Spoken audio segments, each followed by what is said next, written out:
कहते हैं जब रूम जल रहा था तो नीरू बैठा सुकून से बांसुरी बजा रहा था। यही हाल जाती हुई इम्पोर्टेड हुकूमत का भी है। मुल्क में कहर बरपा है और ये जश्न मना रहे हैं। मुल्क के अजीज में डूबती हुई हुकूमत ने जाती बहार के मजे लूट कर इंसानी जानों के ज़िया होने पर कोई अफसोस ना किया।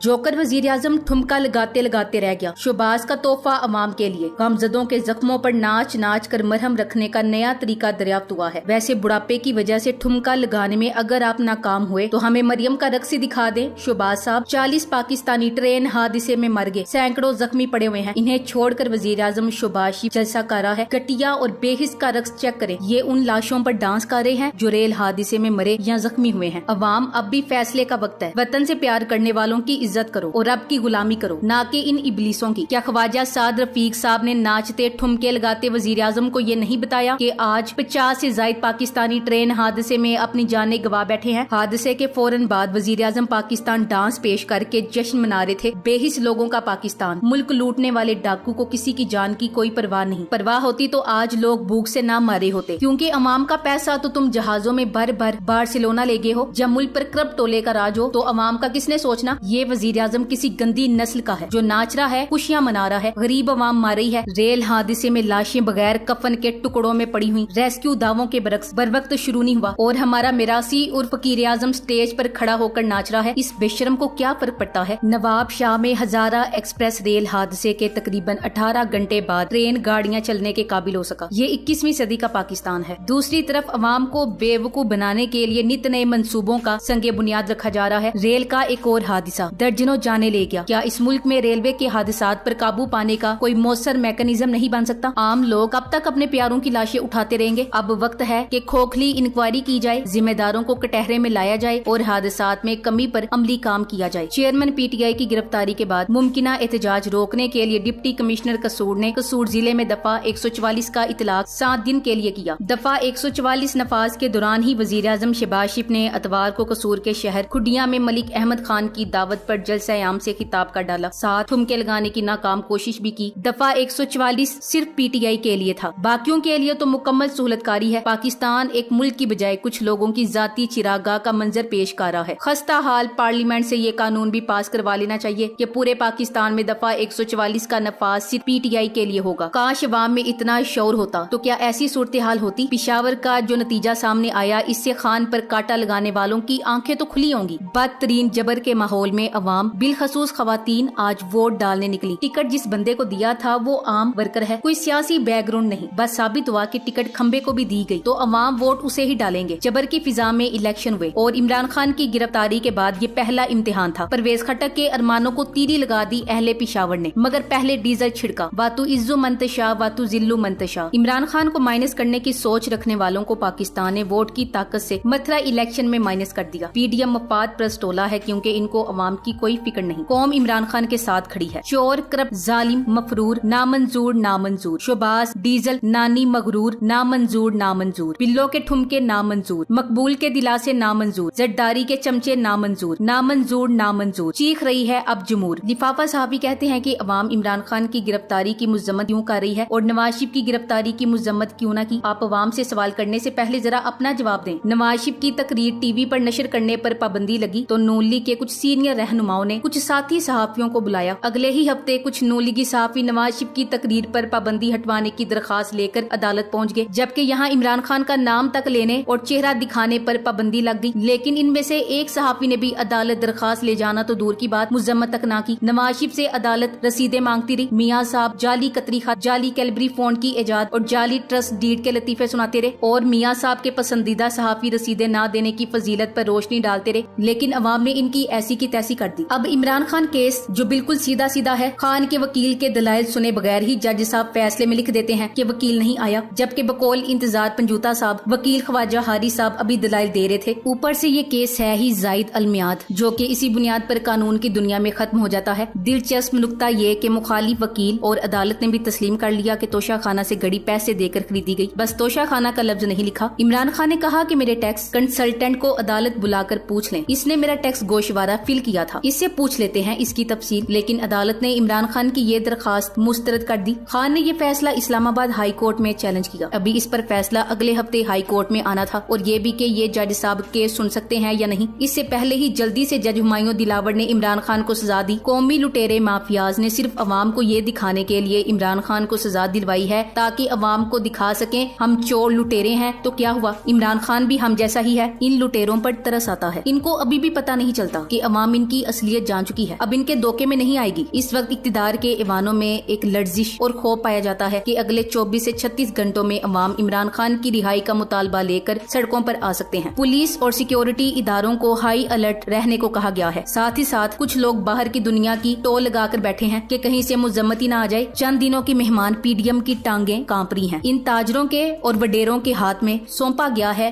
देश लुटेरों के हाथ में। काफी है इनकी मात को बस एक दिए की लो, फिर कुछ नहीं रहेगा अंधेरों के हाथ में। जिंदा में जिनको आज है तुमने रखा हुआ, आओगे एक दिन इन्हीं शेरों के हाथ में। नवाज शरीफ के सियासत में आने से पहले पाकिस्तान का भारत, चीन और बांग्लादेश से मवाजना करें और बाद के 40 सालों का आपको जो फर्क नजर आएगा इसकी सिर्फ एक वजह है, नवाज शरीफ। इस शख्स के सियासत में आने से पहले पाकिस्तान तमाम ममालिक से तेज तरक्की कर रहा था, इसके बाद इसीलिए तेजी से पस्ती में गिरने लगा। आज इस केस में खान को मुजरिम बनाकर सजा दी गई है। क्या वो जुर्म शरीफों को माफ है? शरीफ फैमिली ने सिर्फ 20% अदायगी पर तोशा खाना को दोनों हाथों से लूटा। बहुत ज्यादा महंगे तोहफे बेगम कुलसूम नवाज के नाम पर लिए गए। ये साफ करप्शन थी। बेगम कुलसूम नवाज अब इस दुनिया में नहीं रही। शरीफ फैमिली को बेगम कुलसूम नवाज के नाम पर लिए गए तमाम तोहफे तोशा खाना में वापस जमा करवा देने चाहिए। कुलसूम नवाज के नाम पर 2016 में 10 करोड़ के तहाइफ लिए गए, जबकि 2016 की टैक्स रिटर्न में कुल असासे 2 करोड़ शो किए गए। क्या ये असासे सारे पाइन एप्पल थे कि साल के अंदर अंदर लगा लिए गए थे? अगर कभी वक्त आया तो ये अपने आप को बचाने के लिए सारा मलबा बेगम कुलसूम पर डाल देंगे कि इन्होंने लिए, हमें कुछ नहीं पता। बचा कुचा अपने वालिद वालिदा पर डाल देंगे। इनकी तारीख ही ये है, जो दुनिया में नहीं उस पर डाल दो। शरीफ फैमिली सिर्फ खाना जानती है, वापस करना इनकी औकात नहीं। कमी कमीनों की भूख ही नहीं मिटती। नानी इस मुल्क पर पूरी बदमाशी कर रही है। जिन्होंने मुल्क को लूटा, तबाही मचाई, वो बाहर हैं और मिरासियों की तरह धमाल डाल रहे हैं। और अवामी लीडर को 200 नाजायज केसेस में जेल में बंद करवाया गया है। इस जुल्म का हिसाब अवाम इलेक्शन में लेगी। अब खान जेल में, अब तो इलेक्शन करवाओ ना। इलेक्शन में पीडीएम का इस्तकबाल अंडों टमाटरों से होगा। हजारा एक्सप्रेस अलमिया में जानी नुकसान पर पूरी कौम गमजदा। कौम की गाड़ी को पटरी से उतारने और रेलवे समेत हर इदारे को डी रेल करने वाले करप्ट पटवारी हुक्मरान ही इस सानहे के मरकजी मुजरिम है। 40 साल सियासत के बाद अगर आदमी की डिमांड ये हो कि मेरा मुखालिफ जेल में हो और सियासी मैदान भी खाली हो, तो ऐसी सियासत पर लानत है। इमरान खान की गिरफ्तारी से तवज्जो हटाने के लिए ट्रेन के अलावा भी बहुत से ड्रामे किए जाएंगे, लेकिन ये नालायक नहीं समझते कि अब ड्रामों का दौर खत्म हो चुका है। अवाम सब समझ चुकी है, इसलिए अवाम को जीने दो। इस नाअहल टोले को अवाम से कोई गर्ज नहीं। ये आए हैं अपने केस माफ कराने और मेरे मुल्क को लूटने। ये इंतहाई दुख के लम्हात हैं। इस वक्त इमरान खान और अवाम को सबसे ज्यादा खतरा उन लोगों से है जो अवाम को ये कह के ठंडा कर रहे हैं कि कमजोर फैसला है, फौरी जमानत हो जाएगी। इस वक्त कौम को हकाइक बताने की जरूरत है कि सिस्टम इसलिए नहीं नंगा नाच रहा कि 3 दिन में इमरान खान को छोड़ दिया जाएगा। कौम को एक तवील जदोजहद करनी होगी। ये ऐसी जदोजहद होगी जो पाकिस्तान के मुस्तकबिल का फैसला कर देगी। ऐसा ना हो अवाम को सूरत हाल की संगीनी का एहसास तब हो जब इमरान खान को जाली कत्ल केस में कोयटा ले जाएं या नैब भी गिरफ्तारी डाल दे और फिर 180 केसों में बार बार गिरफ्तारी हो। इस तरह कई माह यहाँ तक के साल लग सकते हैं। अवाम को पुरअमन जदोजहद करनी होगी। इस दौरान अगर वाकई इमरान खान को कानून के मुताबिक 3 दिन में जमानत मिल जाती है तो अल्लाह का शुक्र अदा करें, लेकिन बदतरीन के लिए खुद को तैयार रखें। अहमकों की जन्नत में रहने का वक्त नहीं है। आपके और आपकी नस्लों के मुस्तकबिल का सवाल है। Thanks for watching. Allah Hafiz.